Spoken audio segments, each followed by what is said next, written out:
Hi guys, welcome back to my channel, Neurodivergent. My name's Jen, and on this channel I make content about being a neurodivergent female diagnosed with ADHD and autism.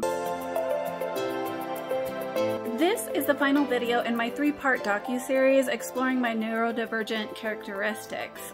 Hopefully you guys don't feel like I'm dragging out my traits. I will get into other subjects with upcoming videos, I promise. Just trying to get through the backstory of the main character. Or villain. Am I the villain? Maybe I'm the villain.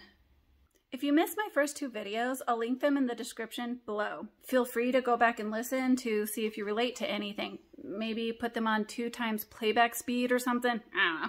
Anyway, I'm structuring this video a little bit differently, and I'm going to do a countdown of 20 random traits that don't really fit neatly into a specific DSM-5 category, but that seem to be commonly reported in the neurodivergent community. I'm just throwing them all together all haphazardly and chaotically. It'll be chaos! It'll be chaos! Starting off with number 20, we have Alexithymia. For those of you who don't know, a rudimentary breakdown of this term is basically not being able to identify how you feel. Before my diagnosis, my husband would ask me how I was feeling. I would tell him everything I wasn't feeling, but could never land on what I was feeling.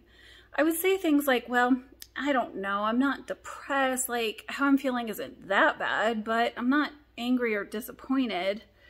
I don't want to say I'm melancholy because it isn't necessarily that either, and that would go on with no actual answer to how I was feeling.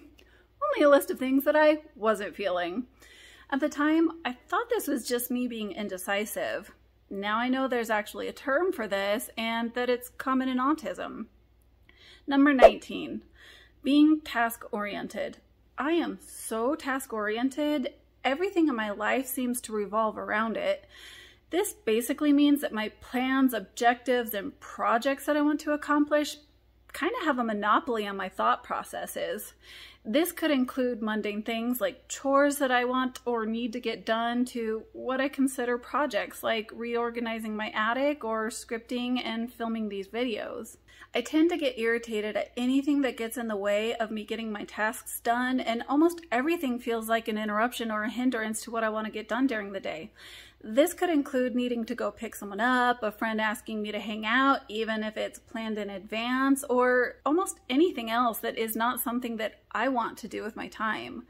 When my husband gets home or I pick my kiddo up from school, I've been guilty of forgetting to ask them how their day went because all I'm thinking about is how much I accomplished that day, what I didn't get done yet, or what I'm going to do tomorrow. This might actually fall under my need for sameness and routine, which I covered in my last video, but needing to exert control over habits and routines is a way for people on the spectrum to manage uncertainty and unpredictability, which is often a driving factor of anxiety.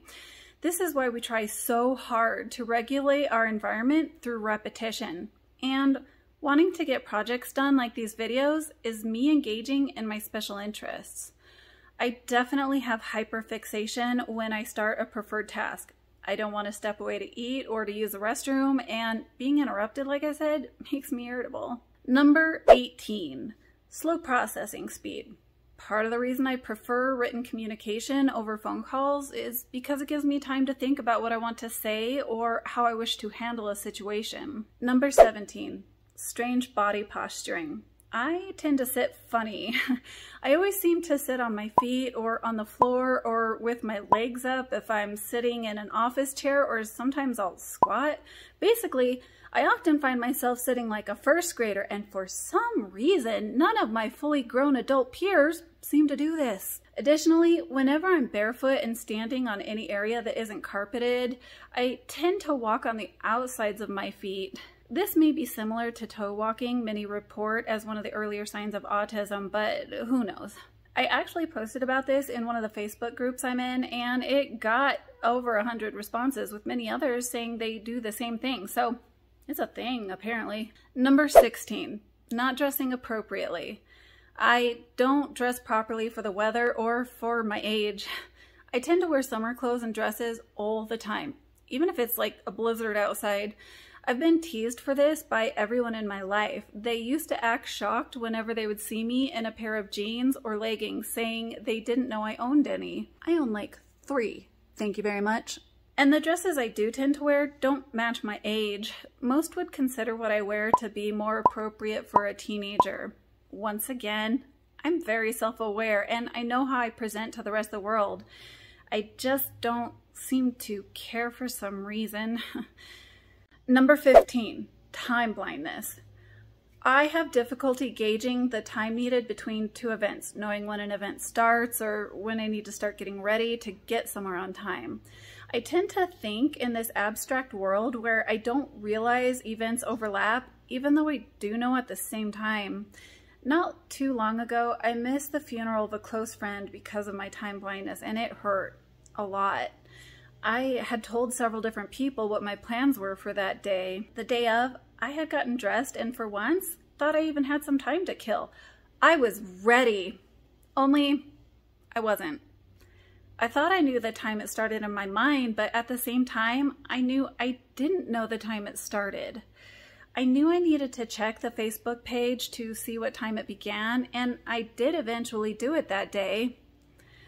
1 hour after the funeral had already started. I sat in my room in my dress, all ready to go, and just cried. I've missed doctor's appointments and other important events too. Now, don't get me wrong, I'm not a flake, and I do manage to get to most things on time.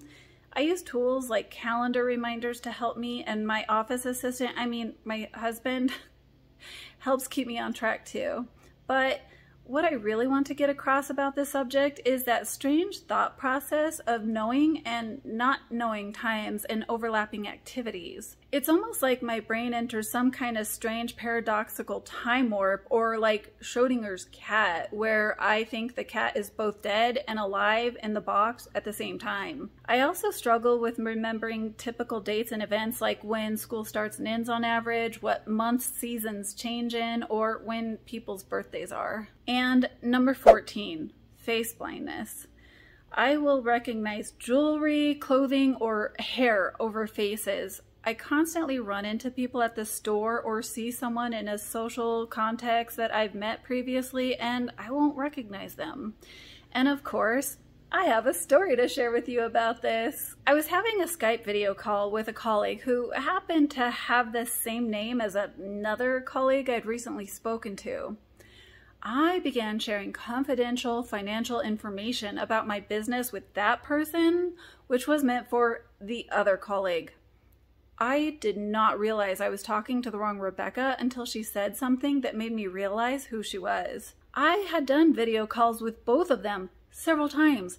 I should have recognized her, but nope, I did not. Nope. Number 13, perfectionism.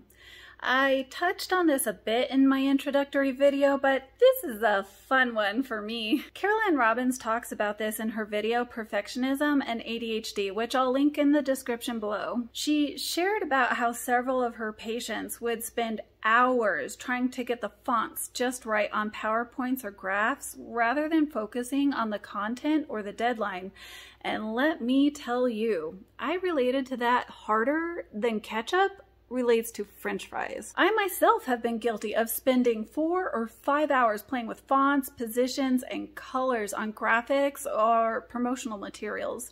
I've taken too long chopping vegetables because I have OCD-like compulsions to chop them all evenly or make sure they're small enough. I owned my own business for over a decade, and this component of perfectionism really held my business back. One day, one of my employees told me that it's better to get something done imperfectly than to get nothing done at all. Duh. Obviously, I knew this to be true, so why couldn't I just do the things? I get so lost in small details that I fail to see the bigger picture, which sometimes results in me failing to get stuff done at all. Suffering from perfectionism can stifle productivity, cause anxiety, or result in procrastination or avoidance. It can make a project of any size seem gargantuan and often creates paralysis that can be difficult to overcome. I've been known to spend hours on meaningless tasks like organizing photos or creating a new box to separate my son's crayons from his colored pencils, but I can't seem to get basic chores done that actually matter, like going grocery shopping so my family can eat for the week. Number 12. I seem narcissistic. I tend to be so inwardly focused and deep in my thoughts that I appear to be aloof to those around me. Before my diagnosis, my husband and I had a conversation one day where we talked about how I almost seem narcissistic. We knew narcissism wasn't the correct term because I actually tend to be self-depreciating. I do care about other people, and I'm a people pleaser to my own detriment. But at the same time, I was often so inside my own head that I would only talk about what was going on in my little goldfish bowl of a world and forgot to ask other people about what was going on in theirs. And apparently, I'm not alone in this either. The misconception of narcissism is actually pretty common in the autism community, so I'm hoping to do a short video on this in the future to address the very important distinctions between clinical narcissism and autistic behavior traits. Number 11, mimicking the behaviors of others. I tend to pick up other people's mannerisms and accents, and I don't even realize I'm doing it. It's like I suddenly become Ditto from Pokemon, where I take on the form of anyone around me. Story time. Back in my office days, one of our IT guys called from the UK looking for one of my coworkers. He happened to have a very British accent. Without even thinking about it, I assumed said British accent and said, "Who are you looking for? Yes, please hold and I'll get her on the line for you." And to my horror, he said, "What was that? Do you think I'm bloody Mary Poppins? Was that fun for you? You think I'm bloody Mary Poppins?" And I was mortified. I didn't do it on purpose. It just happened, and I didn't even realize I did it until he was yelling at me for what he thought was me making fun of him. Many autistics report taking on the characteristics and traits of those around them, which can be seen as being fake or not being true to yourself. One time, my sister told me she thought I was trying to impress someone because I acted like them when I was around them. I'll admit, it hurt my feelers a tiny bit because even though I'm a people pleaser, I actually really don't care what people think about me. I can't really describe that one, but I totally see why she thought that because it definitely looks that way. My psychological sleuthing skills can even pick up on what type of subject matter they'd like to talk about, in addition to mimicking their communication style. So yeah, I feel like a chameleon because I'm a different person depending on what setting I'm in or who I'm with, which makes me look like I'm fake or have no backbone. But that's absolutely not the case. I guess this might be how one might describe masking, but let me know what you guys think. Number 10, stimming. Oh man, do I stim. I touched on this in my introductory video by sharing that I wring my hands or shake my legs constantly or move my legs back and forth while I'm in bed. I purposely tried to stop moving my legs back and forth in bed recently, and somehow my big toe wound up taking on the assignment. My need to move is practically involuntary. I constantly feel energy coursing through my body. As one YouTuber described it, it's similar to the reaction we feel when we scratch our nose in response to an itch. I also have the need for constant auditory stims. According to my YouTube time watched stats, I listen to at least 4.5 hours of podcasts or various videos throughout the day. I usually listen through my earbuds while I do other things. The auditory stims feels compulsory, like having a hunger and needing to eat. I don't know how else to describe that really. And funny enough, in my introductory video, I said I don't rock back and forth or flap my hands, but I do, you guys. Apparently, I lied to you. I'm so sorry. My husband actually caught me rocking back and forth during one of our conversations, and he pointed it out to me while I was doing it. I paid attention since then, and I absolutely do rock back and forth as a stimming behavior. I had to stop and think about why I hadn't noticed it before, and I realized it was because sometimes we tend to have exaggerated ideas of what something should look like in our heads. When I said I didn't do this, it was because I was literally imagining someone in a corner exaggeratively rocking back and forth while hugging themselves or something, and thought to myself, nope, I don't do that. But yeah, I actually do. It happens when I'm sitting quietly or having a conversation with somebody and I can't be doing something with my hands or feet. And while this might be a bit of a tangent, this helped me to realize that sometimes it takes an outside perspective to help us see traits about ourselves that we might diminish or perhaps not even realize. This may be part of the reason psychologists will have parents or partners provide input to help with the diagnosis process. I also told my psychiatrist that I wasn't bullied in school because when I said that, I was picturing physical bullying, like kids getting swirlies in the toilet or getting their underwear pulled up to their armpits or something. Because I was never physically bullied, I told her I didn't struggle with this growing up, but I absolutely did. After I left that appointment, I wondered why I had told her that. I was verbally bullied, ostracized, and had very few friends. It was bad enough that I begged my parents to let me try new schools almost every year. For some reason, I didn't pick up on the fact that the common denominator was me, and it didn't really matter which school I went to. And as I tangent even further, this made me realize that perhaps we should lend more compassion to those with little to no understanding of autism and ADHD. Because if I, someone who has been diagnosed and has been researching neurodivergence, erroneously pictured one of the traits of autism as a person sitting in a corner rocking back and forth, imagine all the preconceived notions of someone who isn't familiar with autism or ADHD might have. Okay, let's get back on track here. Number 9, perseveration. This basically means getting stuck on a topic or idea. I will continue to think and obsess about something long after it's done and over with, or I'll get stuck on a certain thought or action to a degree that's not normal. In example, I could have a meaningless disagreement with someone about what dish someone brought to the last potluck we had. The person on the other end of that conversation would probably forget about it 1 hour later, but not me. Any interaction can cause me to perseverate based on meaningless inaccuracies, a sense of injustice, or leave me with a sense of incompleteness that can cause me to ruminate on the conversation for months or even years after it happened. I also become obsessive when I feel someone has wronged me and take the shower thoughts of what I should have said in the conversation to a whole new level. But again, these are internal thoughts that are not externally observable. I know how to be polite in conversation and I know how to mask. This is not something you would know I do unless I told you I do it.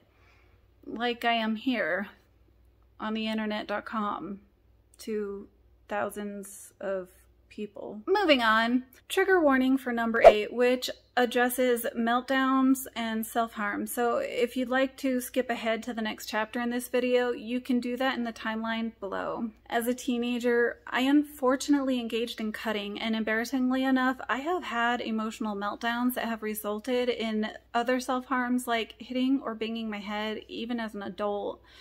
I honestly don't do this currently and haven't for years, but I believe this is because I presently live in a supportive environment.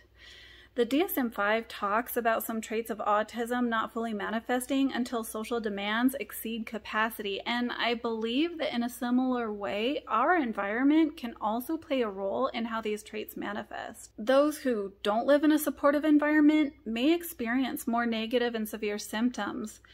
Because I'm currently getting my needs met, I appear as high functioning, but those traits and tendencies didn't go away.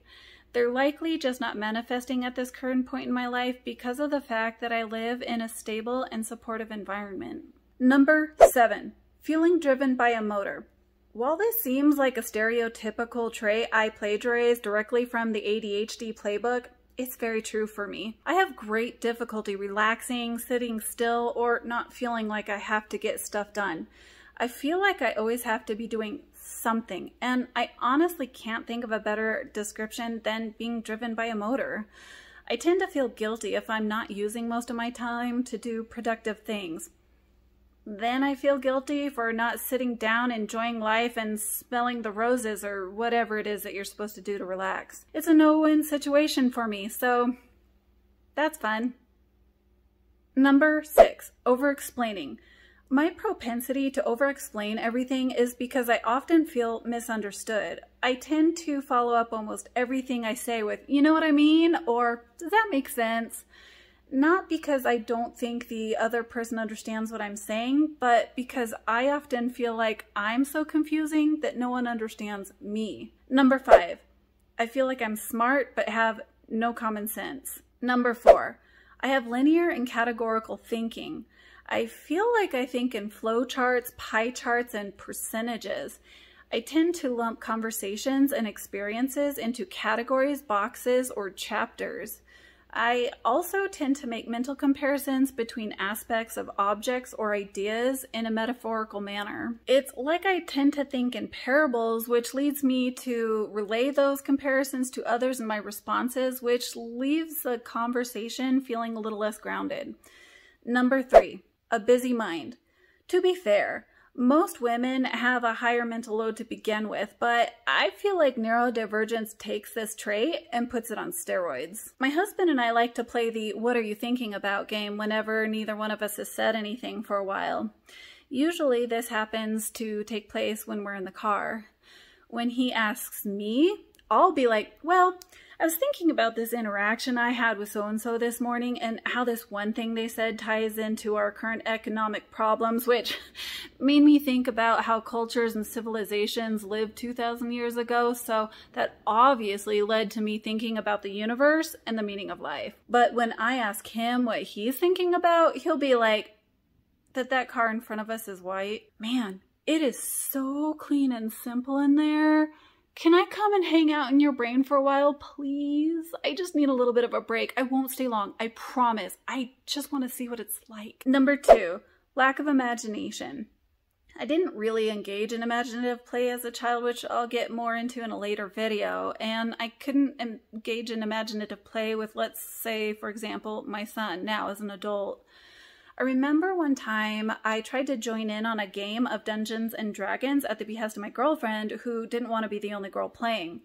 I reluctantly agreed to give it a try, and when it came to my turn, it went something like this. Okay, Jen, you're at the tavern. What do you do now? I go sit at the bar. Yeah, okay, and then what do you do? I ask the bartender for a drink. Okay, great. You asked the bartender for a drink. Now, is there anyone there you'd like to talk to or anything there that looks out of the ordinary? I asked the bartender how much I owe him for the drink, I guess. However, it should be noted that I don't lack creativity, which rhymes with imagination, but isn't really the same thing. My creative side has allowed me to start up several businesses, and to be honest, I could probably even write a fictional novel if I put my mind to it, but there's something about certain activities requiring imagination that feel like they have no objective or are just hard to participate in for some reason. And number 1, fine motor skills. I don't want to brag or anything, but I want you all to know that I have the dexterity and grace of a llama wearing high heels. I struggle with spatial awareness sometimes and run into walls with my shoulder. I sucked at every sport I was ever forced to participate in. I signed up to be a cheerleader in 9th grade and lasted all of maybe 3 months because I couldn't figure out how to do even the simplest of moves. And you can easily spot me in a crowd of anyone trying to do the Cupid shuffle or the cha-cha slide because I will be the one zigging while everyone else is zagging. And ending on that note, I feel like that is the perfect metaphor for how I feel being a neurodivergent in a neurotypical world. I can't seem to do the moves to the Cupid shuffle no matter how hard I try, when everyone else knows the moves and does them in perfect synchronicity. So I'll wrap it up there and conclude my adult traits and symptoms mini-series. Stay tuned for more videos in the future. Or don't. I can't force you to stay. Please stay. Bye for now. Mwah! This dress has pockets.